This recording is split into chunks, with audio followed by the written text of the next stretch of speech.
KG கலை மற்றும் அறிவியல் கல்லூரி முன்னாள் மாணவர்கள் சந்திப்பு. வெளிநாடுகளில் இருந்து ஆர்வத்துடன் கலந்து கொண்ட பலர் 20 வருடங்களுக்கு பிறகு பழைய நினைவுகளை பகிர்ந்து நிகழ்ச்சி.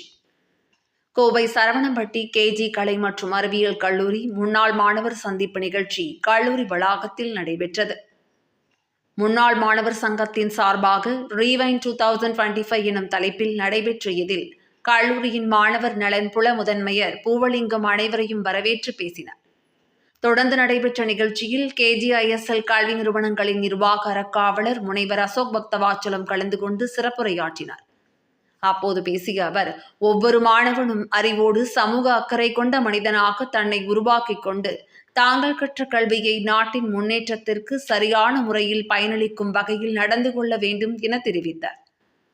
சுமார் 20 ஆண்டுகளுக்கு முன்னால் பயின்ற மாணவர்கள் சார்பாக நடைபெற்ற இதில் தமிழகம் மட்டுமின்றி சென்னை, பெங்களூர் என இந்தியாவின் பல்வேறு பகுதிகளில் இருந்தும் மலேசியா, பிரிட்டன் போன்ற வெளிநாடுகளில் இருந்தும் கல்லூரியில் பயின்ற மாணவர்கள் ஆர்வத்துடன் வந்து கலந்து கொண்டனர். முன்னதாக அனைவரும் இணைந்து தங்களது கல்வி பயிற்றுவித்த ஆசிரியர்களுடன் இணைந்து குரூப் போட்டோ எடுத்து தங்கள் மகிழ்ச்சியை வெளிப்படுத்தினர்.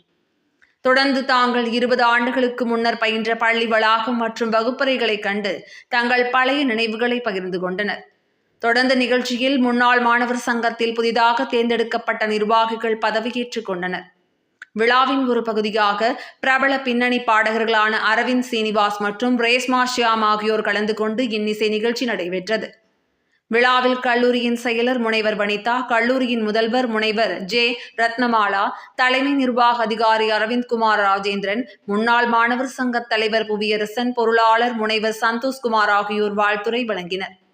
இந்நிகழ்வில் 3000க்கும் மேற்பட்ட முன்னாள் மாணவர்கள் கலந்து கொண்டு ஒருவரை ஒருவர் மகிழ்வுடன் சந்தித்து தாங்கள் கல்லூரியில் கல்வி கற்ற அனுபவத்தை சக நண்பர்களோடும் பேராசிரியர்களோடும் பகிர்ந்து கொண்டனர். தங்களுக்கு பின்னால் பயிலும் மாணவர்களுக்கு தங்களால் இயன்றதை என்றும் செய்வோம் என்று உறுதியெடுத்துக் கொண்டனர்.